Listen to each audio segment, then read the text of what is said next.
முருங்கையும் கேழ்வரகும் சேர்ந்த அடை பாலை விட 25 மடங்கு கால்சியம் அதிகம் கொண்டது. கால்சியம் மாத்திரைகளையும் வலி மாத்திரைகளையும் வாங்கி போட்டுக்கிறோமே தவிர ஒருத்தராச்சும் முருங்கைக்கீரையை சூப் வச்சோ ரசம் மாதிரி வைத்து குடிக்கிறோமானா கிடையாது. வயதான காலத்திலையும் கையில கொம்பு ஊனாம நம்ம நடக்கணும் அப்படின்னா முருங்கையை பயன்படுத்தணும். முருங்கை கீரையை நம்ம ரெகுலரா டயட்ல இன்க்ளூட் பண்றதுல ஏதாவது பெனிஃபிட்ஸ் இருக்கா?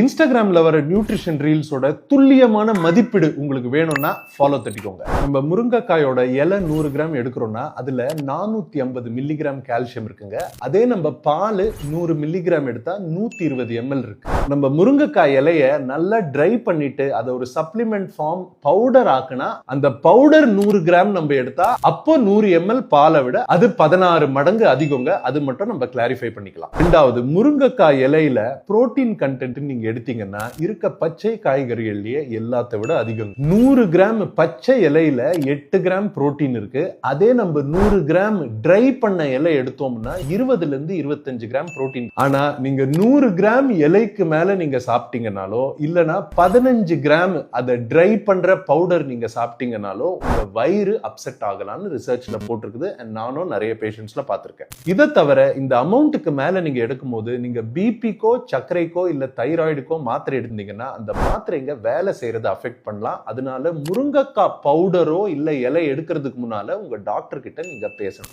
முருங்கைக்காய் கீரையில நிறைய நல்ல விஷயம் இருக்கு. ஆனா நீங்க வெறும் இந்த முருங்கைக்காய் எடுத்தீங்கன்னா உங்க முட்டி வலி சரியாகாது. நீங்க உங்க பாடி வெயிட்ட கண்ட்ரோல் பண்ணும். என்ன முட்டி தேய்மானம் வர்றது ஃபர்ஸ்ட் லோட் அதிகமா வரதுனால உங்க காலுக்கு வெயிட் தூக்கி ஸ்ட்ரென்த் ட்ரைனிங் எக்ஸசைஸ் வாரத்துக்கு 2 ல இருந்து 3 நாள் பண்ணணும். ஓவராலா உங்க புரோட்டீன் இன்டேக் 1.6 ல இருந்து 2 gram per kg per day எடுக்கணும். இதை தவிர உங்க தூக்கத்திலையும் நீங்க ஃபோக்கஸ் பண்ணணும். இதெல்லாம் பண்ணீங்கன்னா அப்போ உங்களுக்கு முட்டி வலி வராது.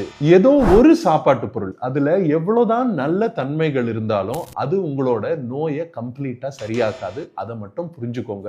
ஓவரால் லைஃப் ஸ்டைல் தான் ரொம்ப முக்கியம். நீங்க உங்க டயட்ல முருங்கைக்காய் இலையை யூஸ் பண்றீங்களா இல்லையா கீழே கமெண்ட்ஸ்ல போடுங்க. யூஸ் பண்றீங்கன்னா எவ்வளவு யூஸ் பண்றீங்க அதுவும் எனக்கு தெரிஞ்சுக்கணும்.